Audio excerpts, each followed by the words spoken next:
اعوذ باللہ السمیع العلیم من الشیطان الرجیم من حمزہ ونفخہ ونفسہ بسم اللہ الرحمن الرحیم ربی یسر ولا تعسر وتمم بالخیر اللہ لا الہ الا هو الحی القیوم لا تأخذہ سنۃ ولا نوم لہ ما فی السماوات وما فی الارض من ذا الذی یشفع عنده الا باذنہ یعلم ما بین ایدیہم وما خلفهم ولا يحيطون بشيء من علمه إلا بما شاء وسع كرسيه السماوات والأرض ولا يؤوده حفظهما وهو العلي العظيم۔ آیت نمبر 255 ہے یہ، اور اسے آیت الکرسی کہتے ہیں۔ ترجمہ ہم پڑھیں گے ضیاء القرآن سے، پیر محمد کرم شاہ الازہری کا۔ یہاں سے ہے، کوئی عبادت کے لائق نہیں بغیر اس کے، یعنی بغیر اس سے مراد ہے، یعنی سوائے اس کے۔ زندہ ہے، سب کو زندہ رکھنے والا ہے، نہ اس کو اونگ آتی ہے اور نہ نیند۔ اسی کا ہے جو کچھ آسمانوں میں ہے اور جو کچھ زمین میں ہے۔ کون ہے جو سفارش کر سکے؟ کون ہے کون ہے جو سفارش کر سکے اس کے پاس؟ عندہ، اللہ تعالیٰ کے پاس۔ یہ اللہ کے پاس ضمیر اللہ کی طرف ہے۔ اچھا، یہ آیت الکرسی میں اللہ کے ضمائر کے ساتھ اگر نام شامل کریں تو 19 مرتبہ اللہ کا یعنی اس میں ذکر ہے، نام مطلب یعنی ضمائر کو ملا کے نام کے ساتھ، ٹھیک ہے۔ تو یعنی یہ ضمیر اللہ کی طرف جا رہی ہے۔ کون ہے جو سفارش کر سکے؟ ٹھیک ہے، جس کو ہم اردو میں سفارش کہتے ہیں اس کو عربک میں شفاعت کہتے ہیں۔ یہ مضارع کا صیغہ ہے۔ سفارش کر سکے اس کے پاس بغیر اس کی اجازت کے، ٹھیک ہے۔ اللہ باذنہ، یہ اس پہ ذرا دھیان رہے، ٹھیک ہے۔ جانتا ہے، یعلم، وہ جانتا ہے۔ اس میں بھی دیکھیں اللہ تعالیٰ کی طرف سے ہوا ضمیر ہے، اس کے یعلم میں بھی ہوا ضمیر ہے جو اللہ کی طرف جا رہی ہے۔ وہ جانتا ہے، کون جانتا ہے؟ وہ جانتا ہے، کون؟ اللہ تعالیٰ، جو ان سے پہلے ہے، یعنی جو اس سے پہلے ہے وہ بھی جانتا ہے، اور جو اس کے بعد ہے، تو اس لیے بریکٹ میں ہو چکا اور ہونے والا۔ اور وہ نہیں گھیر سکتے، ولا یحیطون، احاطہ نہیں کر سکتے، اور وہ نہیں گھیر سکتے کسی چیز کو، بشیء، معمولی سی چیز کو بھی، اس کے من علمہ، اس کے علم سے، مگر جتنا وہ چاہے، کون؟ اللہ۔ الا بما شاء، اس کے اندر بھی ہوا ضمیر ہے۔ اچھا، سما رکھا ہے، وسع کرسی السما، وسع، ٹھیک ہے، یعنی اس کے اندر وسعت ہے، کتنی؟ سما رکھا ہے اس کی کرسی نے، کرسی میں اتنی وسعت ہے کہ اس نے سما لیا ہے اپنے اندر آسمانوں اور زمین کو۔ اللہ کی کرسی کے نے سما لیا ہے اس کو، اور نہیں تھکاتی۔ ولا یعودہ، ضمیر بھی اللہ کی طرف ہے، نہیں تھکاتی اسے زمین و آسمان کی حفاظت، اور وہی ہے سب سے بلند عظمت والا۔ تو 255 آیت نمبر ہم نے تلاوت کی۔ تو یہ بڑی عظمت والی صورت ہے، عظیم صورت ہے قرآن کی آیت، سوری تو یہ بڑی عظمت والی آیت بھی ہے، بڑی عظمت والی جو ہے یہ فضیلت والی آیت مبارکہ ہے، ٹھیک ہے۔ اس کی بزرگی بھی بہت ہے، عظمت بھی بہت ہے، اور بڑائی کے لحاظ سے بھی، یہ بزرگی کے لحاظ سے بھی یہ سب سے بڑی ہے، ٹھیک ہے۔ قرآن مجید میں سب سے بڑی آیت یہی ہے، بزرگی اور عظمت کے لحاظ سے۔ ویسے قرآن مجید کی سب سے لمبی آیت، سب سے بڑی آیت آپ کہیں تو اسی سورہ بقرہ میں 282 پر آئے گی، اذا تداینتم بدین، ٹھیک ہے، اذا تداینتم بدین ہے، ٹھیک ہے۔ مگر سب سے زیادہ عظمت والی آیت الکرسی ہے۔ اس کی وجہ یہ ہے کہ اس آیت کا موضوع کیا ہے؟ توحید ہے، توحید، جو اس کی کئی دلیلوں سے ثابت کیا گیا ہے۔ موضوع اور دلیلوں کی وجہ سے یہ سب سے بڑی آیت ہے۔ اور سورہ اخلاص چھوٹی سی صورت ہونے کے باوجود قرآن مجید کی کیا ہے؟ تہائی قرآن ہے، ٹھیک ہے، ایک ثلث قرآن اس کو فرمایا گیا ہے، برابر ہے اس کے، ٹھیک ہے۔ اچھا، تو اس کی وجہ بھی موضوع توحید کی عظمت ہے، سمجھ رہے ہیں بات کو۔ اور مزید یہ کہ یہ بھی جان لیجئے کہ آیت الکرسی میں اللہ تعالیٰ کا ذکر اس کے اسماء اور ضمائر کی صورت میں 19 دفعہ آیا ہے، 19 دفعہ، ٹھیک ہے۔ یعلموں میں بھی ضمیر موجود ہے، شاء میں بھی ضمیر موجود ہے، ٹھیک ہے، یعلموں میں بھی ہوا ضمیر ہے، شاء میں بھی ہوا ضمیر ہے، اور بے شمار مطلب یعنی اس میں ہیں جو ضمیریں موجود ہیں. اور اسی طریقے سے یشفعوا میں بھی ضمیر موجود ہے. حدیث شریف میں ہے ابی بن کعب رضی اللہ تعالیٰ عنہ فرماتے ہیں کہ رسول اللہ صلی اللہ تعالیٰ علیہ وآلہ وسلم نے فرمایا، اب اے ابو منظر، یہ ان کی کنیت تھی، کیا تم جانتے ہو کہ تمہارے پاس اللہ کی کتاب میں سے کون سی آیت سب سے بڑی ہے؟ تو وہ فرمانے لگے کہ میں نے کہا اللہ اور اس کا رسول بہتر جانتے ہیں. اللہ تو جانتا ہی ہے، لیکن رسول اللہ صلی اللہ علیہ وسلم کو اللہ سکھاتا ہے کہ آپ اپنی امت کو سکھائیے. تو ظاہر ہے رسول اللہ صلی اللہ علیہ وسلم سے بڑھ کر امت میں کون جان سکتا ہے، بہتر جانتے ہیں. تو آپ صلی اللہ علیہ وسلم نے فرمایا دوبارہ، اے ابو منظر، کیا تم جانتے ہو کہ تمہارے پاس اللہ کی کتاب میں سے کون سی آیت سب سے بڑی ہے؟ اچھا، صحابہ کرام سمجھدار رضی اللہ تعالیٰ، جو صحابہ کرام سمجھدار تھے، تو وہ کیا کرتے تھے کہ وہ آپ صلی اللہ تعالیٰ علیہ وآلہ وسلم کی طرف ہی بات کو، سوال کو لوٹا دیتے تھے کہ یا رسول اللہ، آپ اور یعنی اللہ اور اس کا رسول جانتے ہیں بہتر. تو صحابہ کرام میں سے بہت سے اسی لیے انتظار کرتے تھے کہ کوئی گاؤں سے، کوئی مطلب جیسے ہے نا وہ علاقے جو جن کو کیا کہا جاتا ہے، نواحی علاقے سے لوگ آتے تھے، تو وہ آپ صلی اللہ علیہ وسلم سے یعنی صحیح طریقے سے سوال کرتے تھے. تو یہ لوگ بھی، ان کو بھی سننے کا موقع مل جاتا تھا. تو صحابہ کرام آپ کی طرف یعنی کہ اللہ اس کا رسول بہتر جانتے ہیں، تو رسول اللہ صلی اللہ علیہ وسلم دوبارہ پوچھتے، تیسری مرتبہ پوچھتے، تو پھر صحابہ کرام رضی اللہ تعالیٰ عنہم جو ان کو معلوم ہوتا وہ بتا دیتے تھے. تو ہوا یہ کہ پھر جب دوبارہ آپ نے پوچھا تو انہوں نے جواب دیا. تو پھر جب رسول اللہ صلی اللہ تعالیٰ علیہ وآلہ وسلم نے ان سے دوبارہ پوچھا، ابی بن کعب رضی اللہ تعالیٰ عنہ سے جب دوبارہ پوچھا، تو انہوں نے جواب دیا، اللہ لا الہ الا هو الحی القیوم. یعنی آپ نے جواب دیا کہ یعنی سب سے زیادہ عظمت کے لحاظ سے بڑی آیت قرآن مجید میں یہ ہے. تو ابی بن کعب رضی اللہ تعالیٰ عنہ فرماتے ہیں کہ آپ صلی اللہ تعالیٰ علیہ وآلہ وسلم نے میرے سینے پر ہاتھ مارا، یعنی جسے شفقت سے ہے نا ہاتھ مارتے، ہاتھ مارا اور فرمایا، اللہ کی قسم تم نے درست کہا ہے اے ابو منظر، تمہیں یہ علم مبارک ہو، تمہیں یہ علم مبارک ہو. یہ حدیث شریف کہاں پر ہے؟ یہ مسلم شریف میں آپ کو ملے گی، کہاں پہ؟ کتاب المسافرین میں.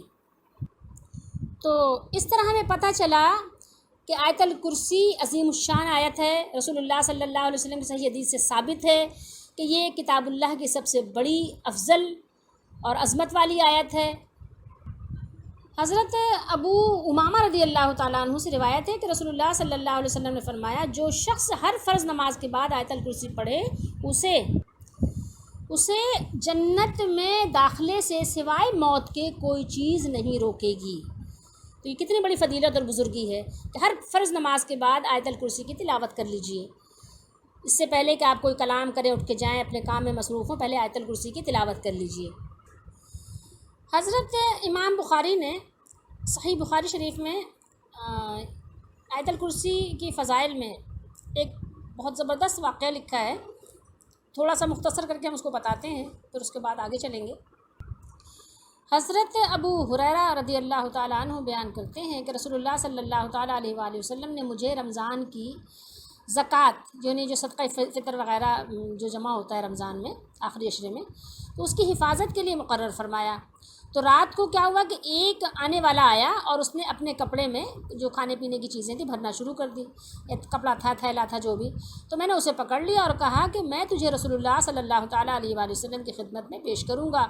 اس نے کہا کہ مجھے چھوڑ دو، میں محتاج ہوں اور عیالدار ہوں.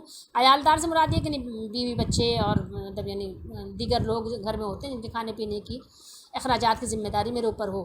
تو اور سخت حاجت مند ہوں، یعنی میں محتاج بھی ہوں، میرے پاس ہے بھی کچھ نہیں. تو میں نے اسے چھوڑ دیا. حضرت ابو ہریرہ رضی اللہ تعالیٰ عنہ فرماتے ہیں کہ میں نے اسے چھوڑ دیا.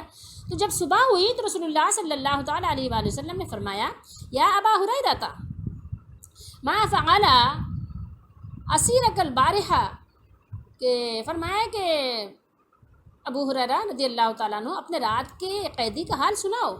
اب اس سے صحابہ کرام رضی اللہ تعالیٰ عنہ کا ایمان کتنا مضبوط ہوتا تھا کہ اللہ کے نبی صلی اللہ علیہ وسلم ان کے غائب کے حالات بیان کر رہے ہیں اور یہ خبر ان کو اللہ تعالیٰ اپنے نبی کو پہنچا رہا ہے. سوچیے تھوڑی دیر کے لیے، تو صحابہ کرام کا یعنی آنکھوں دیکھا ایمان ان کا یعنی ترقی پاتا تھا. تو حضرت ابو ہریرہ رضی اللہ تعالیٰ عنہ فرماتے ہیں کہ میں نے کہا، قلت تو یا رسول اللہ صلی اللہ علیہ وسلم، شکا حاجتن شدیدتن وعیالا فرحمتہ فخلیت سبیلہ. فرمایا قال اما انہ قد کذبک وسیعود. آپ صلی اللہ تعالیٰ علیہ وآلہ وسلم سے جب ابو ہریرہ رضی اللہ تعالیٰ عنہ نے فرمایا کہ اللہ کے رسول، اس نے کہا کہ وہ بہت سخت حاجت مند ہے اور عیالدار ہے، تو میں نے اس پر رحم کرتے ہوئے اسے چھوڑ دیا. آپ صلی اللہ علیہ وسلم نے فرمایا اس نے تم سے جھوٹ بولا ہے، وہ پھر بھی آئے گا. اس سے مجھے یقین ہو گیا اس بات سے، یعنی آپ فرماتے ہیں ابو ہریرہ رضی اللہ تعالیٰ عنہ کہ مجھے یقین ہو گیا کہ وہ واقعی دوبارہ آئے گا، کیونکہ رسول اللہ صلی اللہ علیہ وسلم نے فرما دیا تھا کہ وہ دوبارہ آئے گا. اس لیے میں چوکنا رہا. پھر وہ آیا، اس نے اپنے کپڑے یعنی تھیلے وغیرہ میں کھانے پینے کی چیزیں ڈالنا شروع کر دی، تو میں نے اسے پکڑ لیا اور کہا کہ تجھے ضرور رسول اللہ صلی اللہ علیہ وسلم کی خدمت میں پیش کروں گا. کہنے لگا مجھے چھوڑ دو، میں بہت محتاج ہوں اور مجھ پر اہل و عیال کی ذمہ داری کا بوجھ بھی ہے، میں آئندہ نہیں آؤں گا. پھر میں نے اس پر رحم کیا، رحم کرتے ہوئے اسے چھوڑ دیا. صبح ہوئی تو رسول اللہ صلی اللہ علیہ وسلم نے فرمایا یا ابا ہریرہ ما فعل اسیرک البارحہ. تو پھر آپ نے وہی جواب دیا یا رسول اللہ شکا حاجتن شدیدتن وعیالا فرحمتہ فخلیت سبیلہ. قال اما انہ قد کذبک وسیعود. تو آپ نے پھر وہی جواب دیا. آپ نے پوچھا رات کے قیدی کا کیا حال ہے، سناؤ ذرا. میں نے عرض کی ہے اللہ کے رسول صلی اللہ علیہ وسلم، اس نے اپنی سخت حاجت اور اہل و عیال کی ذمہ داری کا بوجھ کا ذکر کیا، میں نے ترس کھاتے ہوئے اسے چھوڑ دیا. آپ صلی اللہ علیہ وسلم نے فرمایا اس نے تم سے جھوٹ بولا ہے، وہ پھر آئے گا. کیا فرمایا وسیعود، وہ پھر آئے گا. میں نے تیسری بار اس کی گھات لگائی تو وہ پھر آیا اور اس نے اپنے کپڑے میں تھیلے میں کھانے پینے کی اشیاء ڈالنا شروع کر دی. میں نے اسے پکڑ لیا اور کہا اب میں تجھے ضرور رسول اللہ صلی اللہ علیہ وسلم کی خدمت میں پیش کروں گا. بس یہ تیسری اور آخری دفعہ مطلب ہے جو تم نے کر لیا.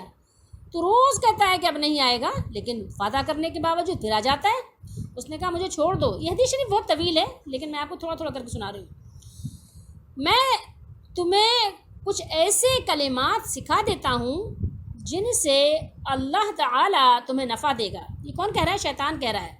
اب آپ لوگوں کو تعجب ہوگا کہ شیطان کی اچھی باتیں سکھاتا ہے. شیطان تو بھائی آیت الکرسی بھی سکھاتا ہے. شیطان تو آپ کو جو ہے ذکر اللہ بھی سکھاتا ہے اور آپ کی حفاظت کے وظائف بھی سکھاتا ہے. سوچیے تھوڑی دیر کے لیے. شیطان بڑا عیار ہے، بڑا ہوشیار ہے. ایسا نہیں سمجھے کہ شیطان صرف گندی باتیں سکھاتا ہے، اچھی باتیں بھی سکھا دیتا ہے. ٹھیک ہے، جھوٹا کبھی سچ بھی بولتا ہے. تو شیطان نے مطلب ابو ہریرہ رضی اللہ تعالیٰ عنہ سے کہا مجھے چھوڑ دو، میں تمہیں ایک بہت یعنی اچھے چند کلمات سکھا دیتا ہوں جن سے اللہ تعالیٰ تمہیں نفع دے گا. میں نے کہا وہ کلمات کیا ہیں؟ کہنے لگا جب بستر پر آؤ تو آیت الکرسی اللہ لا الہ الا هو الحی القیوم سے لے کر یعنی آخر تک پڑھ لیا کرو، تو ساری رات اللہ تعالیٰ کی طرف سے ایک محافظ تمہاری حفاظت کرتا رہے گا اور صبح تک کوئی شیطان تمہارے قریب نہیں آ سکے گا. اب دیکھیے کتنے زبردست یہ وظیفہ ہے. یہ بتایا کس نے، سکھایا کس نے پہلے؟ شیطان نے. میں نے اسے چھوڑ دیا. صبح ہوئی تو رسول اللہ صلی اللہ علیہ وسلم نے فرمایا ما فعل اسیرک البارحہ. قلت یا رسول اللہ صلی اللہ علیہ وسلم. تو آپ فرماتے ہیں کہ اس نے مجھے کہا وقال علی، آپ صلی اللہ تعالیٰ علیہ وآلہ وسلم سے بتایا ابو ہریرہ رضی اللہ تعالیٰ عنہ نے کہ اس نے مجھے کچھ کلمات سکھائے ہیں. ٹھیک ہے، میں نے عرض کی ہے اللہ کے رسول، اس نے کہا تھا کہ وہ مجھے کچھ ایسے کلمات سکھائے گا جن سے اللہ تعالیٰ مجھے نفع دے گا. تو یہ سن کر میں نے پھر اسے چھوڑ دیا. ٹھیک ہے، یعنی وہ ایسے انہ یعلمنی کلمات یعنی کچھ ایسے کلمات سکھائے گا وہ مجھے کہ جن سے مجھے اللہ تعالیٰ نفع عطا فرمائے گا. تو اس وجہ سے میں نے اسے چھوڑ دیا. آپ نے فرمایا کس نے؟ نبی کریم صلی اللہ علیہ وسلم نے کہ وہ کیا ہیں، یعنی جو اس نے سکھایا ہے تو ہے کیا، وہ کیا چیز سکھا؟ قالا، آپ صلی اللہ علیہ وسلم فرمایا ما ہیا. تو پھر میں نے کہا قلت قال لی. تو میں نے کہا کہ اے اللہ کے رسول صلی اللہ علیہ وسلم، اس نے مجھ سے کہا کہ جب بستر پر آؤ تو اول سے لے کر آخر تک مکمل آیت الکرسی پڑھ لیا کرو. تو اس سے ساری رات اللہ تعالیٰ کی طرف سے ایک محافظ یعنی حفاظت کرنے والا جس سے تمہاری حفاظت ہو تمہاری حفاظت کرے گا، اور صبح تک کوئی شیطان تمہارے قریب نہیں آ سکے گا۔ جبکہ حضرات صحابہ کرام رضی اللہ تعالیٰ عنہم خیر و بھلائی کے سیکھنے کے حد درجہ شائق بھی تھے۔ یہ سن کر نبی کریم صلی اللہ علیہ وسلم نے فرمایا، اس نے کون؟ شیطان، اس نے تم سے بات سچی کی ہے، حالانکہ وہ خود جھوٹا ہے، وہ ہے تو جھوٹا لیکن بات تم سے جو کہہ گیا ہے وہ سچ ہے۔ حضرت ابو ہریرہ رضی اللہ تعالیٰ عنہ، تمہیں یہ معلوم ہے کہ 3 راتیں کس سے باتیں کرتے رہے ہو؟ 3 راتوں سے تمہارا مخاطب کون ہے؟ عرض کی نہیں، تو آپ صلی اللہ علیہ وسلم نے فرمایا یہ شیطان تھا کہ یعنی جو تم سے جو ہے کیا کہتے ہیں آ کے اس طرح کی یعنی معاملات باتیں کر رہا تھا، تمہارا مخاطب شیطان تھا۔ تو یہاں سے ہمیں آیت الکرسی کی مزید یہ فضیلت ہمیں حاصل ہوئی، اور اس کے ساتھ ساتھ یہ بھی پتہ چلا کہ اس آیت کا نام آیت الکرسی ہونے کی تصدیق رسول اللہ صلی اللہ علیہ وسلم نے فرما دی ہے۔ اس کے علاوہ آیت الکرسی کے بارے میں یہ بھی ہے کہ یہ اسم اعظم بھی ہے۔ آیت الکرسی میں اللہ تعالیٰ کا اسم اعظم ہے، تو اس میں یہ مختلف محدثین نے اس کو نقل کیا ہے۔ اور اس کے علاوہ ایک حدیث شریف میں ہے، میں ابھی بہت زیادہ بات طویل ہو جاتی ہے تو مختصر کرنے کے چکر میں کچھ چیزیں چھوڑتی جا رہی ہوں۔ جیسے آیت الکرسی میں ہم نے یہاں سے پڑھا نا، اللہ لا الہ الا هو الحی القیوم، یہ اتنی، اور اسی طریقے سے اب اس کے بعد جو سورہ شروع ہوگی وہ آل عمران، اس کی بھی یہی یعنی اول جو ہے اللہ الف لام میم کے بعد ہے نا اللہ لا الہ الا هو الحی القیوم۔ اور اس کے علاوہ تیسری جگہ آپ کو ملے گا سورہ طٰہٰ میں، سورہ طٰہٰ میں جو ہے آیت وہ کیا ہے، وَعَنَتِ الْوُجُوهُ لِلْحَيِّ الْقَيُّومِ، اور سب چہرے حی و قیوم اللہ کے آگے جھک جائیں گے۔ یعنی ان میں کیا ہے، ان میں یہ ہے کہ یہ اسم اعظم کی طرف یعنی اشارہ ہے، اور یہ یہاں پر حدیث شریف کے یعنی سیاق و سباق سے اس کو جو ہے سمجھا گیا ہے۔ تو یہ بہت ہی یعنی مجرب آیات ہیں، ان کی تلاوت کرنی چاہیے، ان کو دعا سے پہلے بھی پڑھنا چاہیے، اللہ تعالیٰ دعائیں قبول فرماتا ہے۔ اور سب سے بڑی دعا تو یہ کہ اللہ ہمیں ہر طرح کے فتنوں سے، اور ہمیں اللہ تعالیٰ ہر طرح کے یعنی کفر شرک سے بچائے، اور اللہ تعالیٰ ہمیں ایمان کی حفاظت کے لیے بھی اللہ تعالیٰ ہماری مدد فرمائے سب سے زیادہ، اور اس کے علاوہ ہمیں جہنم سے بچائے۔ تو سب سے زیادہ تو ہمیں اس سے پناہ مانگنی چاہیے، اس کے لیے دعا اور کوشش کرنی چاہیے، اور اس کے علاوہ ظاہر ہر طرح کی عافیت سے ہم محتاج ہیں اللہ کے۔ ربی انی لما انزلت الی من خیر فقیر، آمین۔ اس کے علاوہ یہ آیت جو ہے آیت الکرسی 10 مستقل جملوں پر مشتمل ہے، ٹھیک ہے۔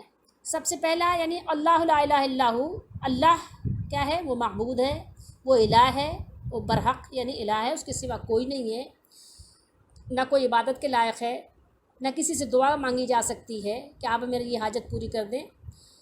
اچھا، اس جملے میں یہ بتایا گیا ہے کہ صرف اور صرف اللہ تعالیٰ ہی تمام مخلوقات کا معبود برحق ہے، الہی برحق ہے، کہ اس کے سوا اور کوئی عبادت کے لائق نہیں ہے، کسی بھی صورت میں، کسی بھی وقت میں، کسی بھی طور پر، ٹھیک ہے۔ تو ہم نے ایک اس کا جملہ بھی پڑھا ہے، کیونکہ یہ 10 جملوں پر مشتمل ہے یہ آیت الکرسی، 10 جملوں پر ایک ہم نے پڑھا ہے، باقی ہم اس کی کچھ اور فضیلت اور فضائل کی بات کریں گے، پھر انشاءاللہ اگلی نشست میں اس کی ہم باقی باتیں انشاءاللہ تعالیٰ ذکر کریں گے۔ وہی ایک ہے جس کو دائم بقا ہے، جہاں کی وراثت اسی کو سزا ہے، سوا اس کے انجام سب کا فنا ہے، نہ کوئی رہا ہے نہ کوئی رہے گا نہ کوئی رہا ہے، مسافر یہاں ہے فقیر اور غنی سب، غلام اور آزاد ہیں رفتنی سب۔ حالی نے شعر میں اس کو پرویا ہے۔ تو آیت الکرسی ایک دعویٰ ہے، اور اس کی 11 دلیلوں پر مشتمل یہ آیت ہے، ٹھیک ہے۔ اللہ لا الہ الا ہو یعنی وہ اللہ جس کے سوا کسی کی عبادت جائز نہیں، کسی بھی صورت میں، کسی بھی صورت میں کسی کی عبادت کسی بھی طرح سے جائز نہیں ہے، یاد رہے جائز نہیں ہے۔ کسی سے غائب میں اور حاضر میں دعا مانگنا جائز نہیں ہے، کیونکہ دعا عبادت ہے، اور بہت کچھ ہے، بہت ساری چیزیں ہیں، لیکن ابھی ہم اس کی 11 دلیلیں ہیں، تو ظاہر ہے آپ اس کے لیے تھوڑا سا آپ کو وقت چاہیے ہوگا سمجھنے کے لیے۔ پہلی دلیل کیا ہے؟ وہ الحی ہے، یعنی ہمیشہ سے ہے اور ہمیشہ رہے گا، نہ اس کی ابتدا ہے نہ انتہا ہے، ٹھیک ہے، ابتدا بھی نہیں ہے انتہا بھی نہیں ہے۔ عمران بن حسین رضی اللہ تعالیٰ عنہ کہتے ہیں کہ رسول اللہ صلی اللہ علیہ وسلم نے فرمایا کان اللہ ولم یکن شیء قبلہ، اللہ تعالیٰ ہمیشہ سے تھا اور اس سے پہلے کوئی چیز نہیں تھی۔ تو اس کے سوا، اللہ کے سوا یہ شان کسی اور کی ہے؟ اس کے سوا یہ خوبی کسی اور میں بھی ہے؟ کسی اور ہستی میں بھی یہ چیز پائی جاتی ہے؟ ہرگز نہیں۔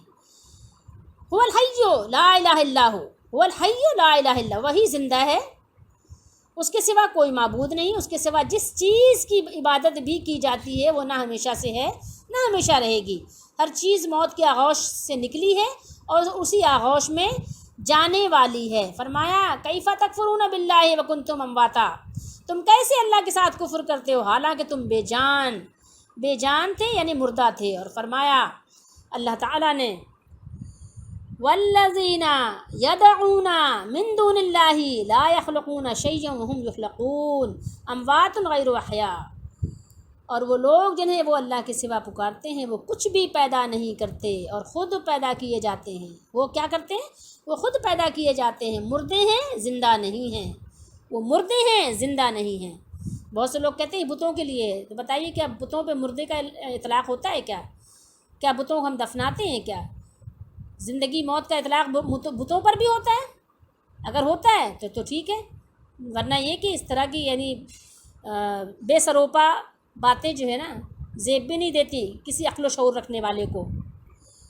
خیر، دوسری دلیل کیا ہے؟ القیوم، ٹھیک ہے، یہ قیوم جو ہے اس کو آپ اگر کہیں کہ یہ اس میں تعلیل ہوئی ہے نا، قام یقوم سے فیعولو کے وزن پر ہے، اصل میں تھا کیا؟ قیومن، پہلی واو کو یا سے بدل دیا، پھر پہلی یا کو دوسری یا میں ادغام کر دیا، ٹھیک ہے، تو یا کے اضافے میں مزید مبالغہ پیدا ہو گیا، یعنی وہ کسی سہارے کے بغیر خود قائم ہے اور دوسروں کو قائم رکھنے والا، تھامنے والا ہے۔ انسان جو انا ربکم الاعلیٰ کا دعویٰ کر بیٹھتا ہے، ایک لمحے بھی اللہ تعالیٰ کے تھامنے کے بغیر زندہ نہیں رہ سکتا۔ خود اس کے دل کی دھڑکن، سانس کی آمد و رفت اور جو یعنی اس کے اخراجات ہیں، یعنی جو جسم سے وہ خارج کرتا ہے، یہ سارا نظام، خون کی گردش، نیند اور بیداری، حتیٰ کہ زندگی اور موت، کچھ بھی اس کے ہاتھ میں نہیں، تو دوسروں کو کیا تھامے گا انسان؟ ہمارے رسول صلی اللہ تعالیٰ علیہ وآلہ وسلم کی زندگی، آپ پر آنے والی تکلیفیں، ٹھیک ہے، جیسے آپ صلی اللہ علیہ وسلم احد میں زخمی ہوئے، جیسے آپ صلی اللہ تعالیٰ علیہ وآلہ وسلم جب آپ طائف تشریف لے گئے تھے تو وہاں آپ کو زخم لگے، اور اس کے علاوہ آپ صلی اللہ علیہ وسلم گھوڑے سے آپ تشریف لے آئے نیچے، یعنی آپ گھوڑے سے بھی گر گئے تھے، آپ صلی اللہ علیہ وسلم کے قدم مبارک میں موچ آ گیا تھا، آپ صلی اللہ تعالیٰ علیہ وآلہ وسلم اور تمام انبیاء کھاتے پیتے تھے، کیونکہ یہ ساری چیزیں کیا ہیں؟ پوری زندگی یعنی اس بات کی دلیل ہیں، شاہد ہیں کہ آپ صلی اللہ تعالیٰ علیہ وآلہ وسلم یا دیگر انبیاء وہ سب بھی اللہ تعالیٰ کی عبادت، اللہ تعالیٰ کی اطاعت، اس کے پیغام پہنچانے، اس کے دین کے نفاذ کرنے، اس کی شریعت لوگوں تک جو ہے پہنچانے، ہر چیز میں غور کریں تو اللہ تعالیٰ کی رحمت کے ہر وقت حاجت مند ہیں، ٹھیک ہے، اس سے ان کی شان بڑھتی ہے، اس سے ان کی شان بلند ہوتی ہے، کم نہیں ہوتی ہے۔ لوگوں کی اپنی سوچ ہے کہ انبیاء علیہ الصلوۃ والسلام کو اللہ سے وہ مقابلے پہ لے آتے ہیں، میچ کرتے ہیں ہر چیز میں، ایسا ہرگز نہیں کرنا چاہیے۔ اللہ کے نبی صلی اللہ علیہ وسلم چہرے کا رنگ متغیر ہو جاتا تھا، تغیر آ جاتا تھا چہرے پر، آپ ناراض ہو جاتے تھے اگر کوئی آپ صلی اللہ علیہ وسلم کے مراتب کو اللہ سے ملاتا تھا، تو آپ صلی اللہ تعالیٰ علیہ وآلہ وسلم اور کسی نبی اور کسی فرشتے کو یہ مطلب یعنی بات پسند ہی نہیں ہے کہ وہ اللہ کا بندہ بننے کے بجائے کوئی اور بات اپنے لیے پسند کرے۔ تو یہ سب چیزیں جو ہیں یہ لوگوں کی اپنی بنائی ہوئی ہیں، اور وہ خواہ مخواہ اپنے آپ کو مطلب بے ضروری چیزوں کو ادب کا نام دے کر الٹی سیدھی دین میں باتیں گڑھنے لگ جاتے ہیں۔ خواہ مخواہ لوگوں نے اپنے آپ کو بڑا سمجھ لیا، اپنے آپ کو بڑا کہلانے لگ جاتے ہیں، خواہ مخواہ لوگوں نے بہت سارے داتا اور دستگیر بنا لیے، قرآن بیان کر رہا ہے کہ نہیں ہے کوئی اللہ کے سوا، تو اور کسی نبی کی دعوت بھی یہ نہیں تھی۔ آپ انبیاء کی تعلیمات پڑھیں، احادیث مبارکہ پڑھیں، آپ کو پتہ چل جائے گا کسی نبی کی تعلیم تھی ہی نہیں کہ اس نے اللہ کے علاوہ کبھی اپنے لیے کوئی بات ایسی کہی ہو کہ ہاں میرے اندر یہ طاقت ہے۔ معجزات دیے جاتے ہیں انبیاء علیہ الصلوۃ والسلام، لیکن اس کا یہ کبھی بھی انہوں نے وہ نہیں بتایا، انہوں نے سب کچھ باذن اللہ یا باذنہ ہی کے ساتھ اس کو جو ہے منسوب کیا۔ اس کے علاوہ تیسری دلیل لا تأخذہ سنۃ ولا نوم۔ سنۃ اصل میں کیا تھا؟ یہ وسن سے بنا ہے، جیسے وعدن کی تعلیل ہوئی ہے، عیدۃ کی مطلب بنا ہے اس سے، اسی طریقے سے شروع سے واو کو کیا کیا، حذف کر کے آخر میں تا لے آئے۔ اچھا یہاں پر کیا ہے، معنی ہے کہ نیند سے پہلے جو آنے والی اونگ ہے، نیند سے پہلے اونگ، ہمیں تو نیند ہی آتی ہے، اللہ تعالیٰ اس سے بھی پاک ہے۔ جب آدمی سونے اور جاگنے کے درمیان ہوتا ہے اس کو کہتے ہیں سنۃ۔ اور نومن کی تنوین کی وجہ سے آپ اسے کہیں کہ نومن، ٹھیک ہے، یعنی ذرہ برابر بھی ایک کہنا شبہ ہوتا ہے نا، نہ تو اس کو اونگ کا ہے، اس وہاں پہ کوئی شبہ کا خدشہ ہے، نہ ہی نیند کا۔ یہ جو تنوین آتی ہے نا، اس کا بھی اپنا معنی رکھتی ہے تنوین بھی، تو اس کو یعنی نیند اور اونگ کا یعنی کہنا چاہیے کہ شبہ بھی نہیں گزرتا وہاں سے، ان دونوں سے وہ پاک ہے۔ اگر اسے نیند یا اونگ آ جائے تو کائنات آپس میں ٹکرا کر فنا ہو جائے۔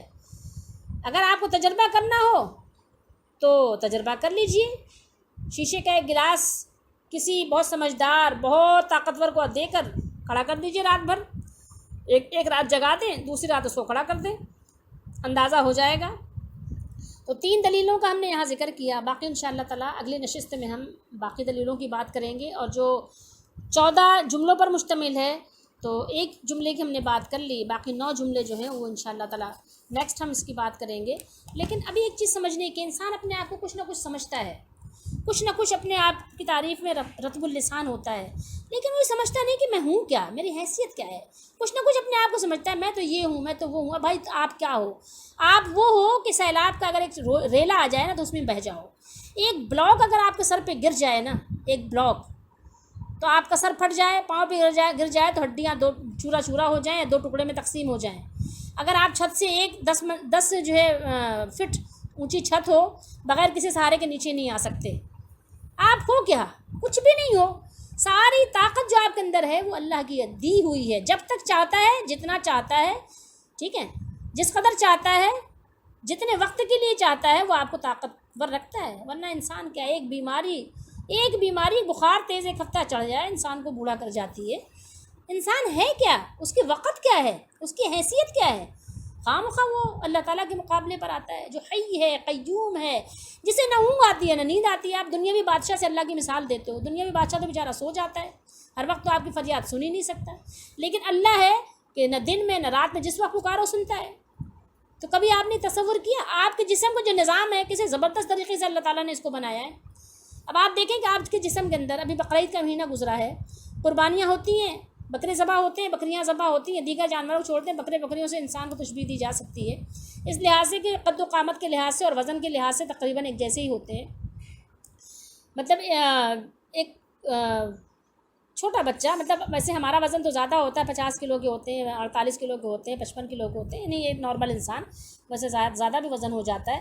لیکن یہ ہے کہ اگر ہم اتنے کلو کے ہیں اور اگر آپ نے 30 کلو 35 کلو کی بکری ذبح کی، ٹھیک ہے، تو 30-35 کلو کی آپ بکری ذبح کرتے ہیں، بکرا ذبح کرتے ہیں، صحت مند 40 کلو کا ذبح کر لیا آپ نے، تو اس کے اندر آپ نے دیکھا ہوگا کہ ایک بڑی سی جس کو ہم اوجڑی کہتے ہیں نکلتا ہے نا۔ اب آپ دیکھیں کہ جسم کے اندر اللہ تعالیٰ نے اس کو کتنے طریقے سے اس کو جو ہے اس کو سیٹ کیا ہوا ہے، ہمارے اندر بھی سیٹ ہے وہ۔ اور جب وہ باہر نکلتے تو ایک بڑے سے ٹوکرے میں اس کو رکھتے ہیں، جب جا کے اس میں سماتی ہے وہ، چھوٹی سی ٹوکری میں نہیں آتی، بڑے سے ٹوکرے میں اس کو جھابے میں رکھتے ہیں اوجڑی کو پھینکنے کے لیے، ٹھیک ہے۔ تو اب آپ تصور کریں کہ وہ جسم کے اندر کیسے آرام سے سیٹ تھی، پتہ بھی نہیں چلتا تھا کہ اتنا بڑا گٹر سسٹم یہاں پر لگا ہوا ہے، مین ہول بنا ہوا ہے، اور کتنے طریقے کے ساتھ اس کے پائپ لائنز جو ہے سیٹ ہیں، کتنے طریقے کے ساتھ جو ہے سیوریج سسٹم جو ہے یہاں پہ پورا سیٹ ہے، کوئی مسئلے والی بات ہی نہیں تھی۔ کتنا زبردست طریقے سے سیوریج سسٹم ہے، آپ کے جسم کے اندر جو چیز جہاں جانی چاہیے وہ جا رہی ہے، ٹھیک ہے، لائنیں کوئی چوک نہیں ہو رہی ہیں، سب طریقے کے ساتھ کام چل رہا ہے اندر۔ تو یہ کس نے بنایا ہے؟ بڑے زبردست قدرت والے کا بنایا ہوا ہے سارا نظام۔ غور کرو اپنے اندر، زمین و آسمان میں غور نہیں کر سکتے، اللہ کی عرش اس کی کرسی میں غور نہیں کر سکتے، اتنی عقل نہیں ہے، تو اپنے جسم میں تو غور کر سکتے ہو۔ دیکھو نا کتنا زبردست سسٹم ہے۔ پھر اس کے علاوہ خون کی لائنیں، پانی کی لائنیں، پتہ کتنی لائنیں اللہ نے بچھائی ہیں۔ اگر جسم کو کھول ہی دیا جائے تو اس طرح بند نہیں کیا جا سکتا۔